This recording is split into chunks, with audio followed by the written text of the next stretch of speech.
यदि बहुत बड़े बॉस हो तो चलो बिहार, तुमको पटक पटक के मारेंगे। कोण हा निशिकांत दुबे, याचं स्वतःचं अस्तित्व काय, स्वतःची लायकी काय, की खरं तर हिंमत असेल तर त्यांनी महाराष्ट्रात येऊन महाराष्ट्राच्या जनतेसमोर अशा पद्धतीचे प्रश्न त्यांनी विचारून दाखवावे. मग महाराष्ट्र काय हे आम्ही त्यांना दाखवून देऊ. ज्या निशिकांत दुबेंनी ठाकरे बंधूंना पटक पटक के मारेंगे अशी धमकी दिली होती, त्याच निशिकांत दुबेंची भर संसद भवनामध्ये पळता भुई थोडी झाली. यामागचं कारण म्हणजे महाराष्ट्रातील काँग्रेसच्या महिला खासदार वर्षा गायकवाड, प्रतिभा धानोरकर आणि शोभा बच्छाव यांनी दाखवलेला इंगा. या रणरागिणींनी निशिकांत दुबेंना संसदेच्या लॉबीत घेरत जाब विचारला. त्यामुळं घाबरलेल्या दुबेंनी जय महाराष्ट्र म्हणत तिथून काढता पाय घेतला. संसदेच्या लॉबीत नेमकं काय घडलं? महाराष्ट्रातील खासदार निशिकांत दुबेंना शोधत होते. काँग्रेसच्या खासदार वर्षा गायकवाडांना खासदार मनोज तिवारी दिसले. गायकवाडांनी दुबेंबाबत तिवारींकडे विचारणा केली. तितक्यात निशिकांत दुबे मराठी खासदारांच्या दिशेनं आले. वर्षा गायकवाड, प्रतिभा धानोरकर, शोभा बच्छाव या तिघा काँग्रेस खासदारांनी त्यांना घेरलं. महाराष्ट्राच्या विरोधात अपमानजनक विधान का केलं, कुणाकुणाला पटक पटक्के मारणार आहात? तिघा महिला खासदारांनी दुबेंना आक्रमक सवाल उपस्थित केला. महिला खासदारांचा रुद्रावतार पाहून निशिकांत दुबे पूर्णपणे भांबावले. भेदरलेल्या स्वरात नाही नाही तसं काही नाही अशी सारवासारव दुबेंनी केली. वर्षा गायकवाड यांनी त्यांचा हात धरला आणि जय महाराष्ट्र म्हणायला सांगितलं.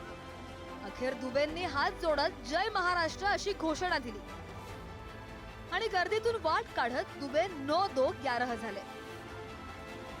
कि जब अपने घर में हो, महाराष्ट्र में हो, यदि बहुत बड़े बॉस हो तो चलो बिहार, चलो उत्तर प्रदेश, चलो तमिलनाडु, तुमको पटक पटक के मारेंगे.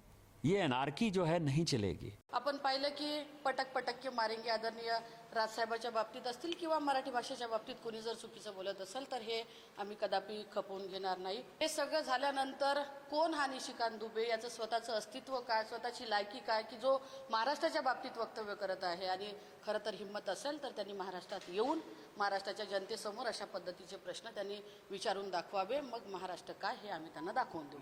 मला सांगायला पाहिजे की ते आम्ही 3 महिला आणि त्याच्यानंतर आमच्याबरोबर जवळपास 10-12 पुरुष होते. ते बघून असे त्यांना वाटलं की काय चाललंय आणि काय नाही चाललंय. आणि जो आमचा जय महाराष्ट्राचा आवाज जो होता तो त्या पूर्ण परिसरामध्ये लॉबीमध्ये इतका घुमत होता. आणि बघून ते तिथून हो मी महाराष्ट्राचा आदर करतो, मी जातो जय महाराष्ट्र बोलून तिथून निघून गेले. हिंदी भाषेविरोधात उद्धव आणि राज ठाकरेंनी विजयी मेळावा घेत मराठी माणसाची एकजूट देशाला दाखवून दिली. त्यामुळे भाजपा खासदार निशिकांत दुबेंनी ठाकरे बंधूंना महाराष्ट्राबाहेर या असं आव्हान देत तुम्हाला पटकून पटकून मारू असा इशारा दिला होता. इतकंच नव्हे तर मराठी लोक आमच्या पैशांवर जगतायत असे अकलेचे तारे तोडत निशिकांत दुबेंनी महाराष्ट्राच्या कर्तृत्वाविषयी गरळ ओकली. त्यामुळे संसदेच्या लॉबीत महिला मराठी खासदारांनी एकजुटीमुळे निशिकांत दुबेंना आपली ताकद दाखवून दिली. आमच्या काल संसदेतल्या महिला खासदारांनी निशिकांत दुबेला जाब विचारला. तुम्ही काय केलं? अडवून विचारलं आमच्या खासदारांनी. तुमच्यात हिंमत आहे का हे करण्याची? कोकाट्यांसारख्या मंत्र्यांना आणि हनी ट्रॅपमध्ये अडकलेल्या मंत्र्यांना तुम्ही तुमच्यामध्ये काढण्याची हिंमत नाही आहे सरकारमधून. अजून तुमचे पाय लटपट आहेत. तुम्ही धमक्या कोणाला देताय रोज उठून? थोड्या वेळाने जरा फोटो बघा काँग्रेसच्या खासदाराचे. ते दुबेसोबत छानपैकी हसतायत, बोलतायत, कोपरखेडा करतायत बाहेर. तर मला काय पक्क समजायचं त्यांनी आतमध्ये काय केलं, बाहेर काय केलं?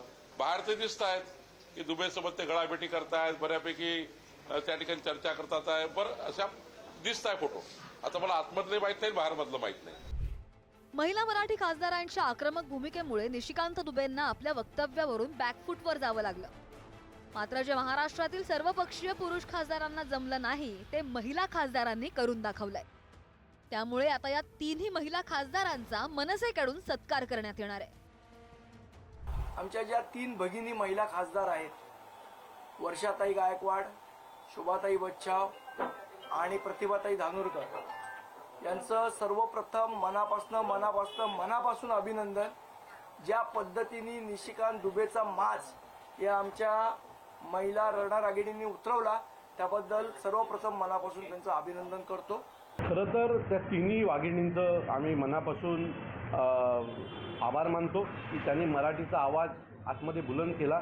त्यांनी पक्ष पाहिला नाही, खरं तर त्यांच्या पक्षाची पण पॉलिसी ही तीच आहे, हिंदी भाषिक आहे, पण तरीही त्या 3 मराठी बायका पुढे आल्या. त्यांच्याबरोबर आणखी काही खासदार होते आघाडीचे, पण त्या 3घी जणी पुढे आल्या आणि तिथे जाब विचारला. आणि नक्कीच आमचे महाराष्ट्र नवनिर्माण सेनेचे पदाधिकारी ते ज्या मतदारसंघात राहतात त्या मतदारसंघाच्या तेव्हा ज्या परत येतील अधिवेशन आटपून त्यावेळेला त्यांचे सत्कार देतील. भाजपा खासदार निशिकांत दुबे मराठी माणसाला डिवचणारी वक्तव्य सातत्यानं करतात. त्यामुळे या दुबेंना काँग्रेसच्या महिला खासदारांनी पहिलाच धडा दिलाय. आता मवियाचे खासदार देखील निशिकांत दुबेंना प्रत्युत्तर देण्याची शक्यता आहे. शिवाजी काळे, पुढारी न्यूज, नवी दिल्ली.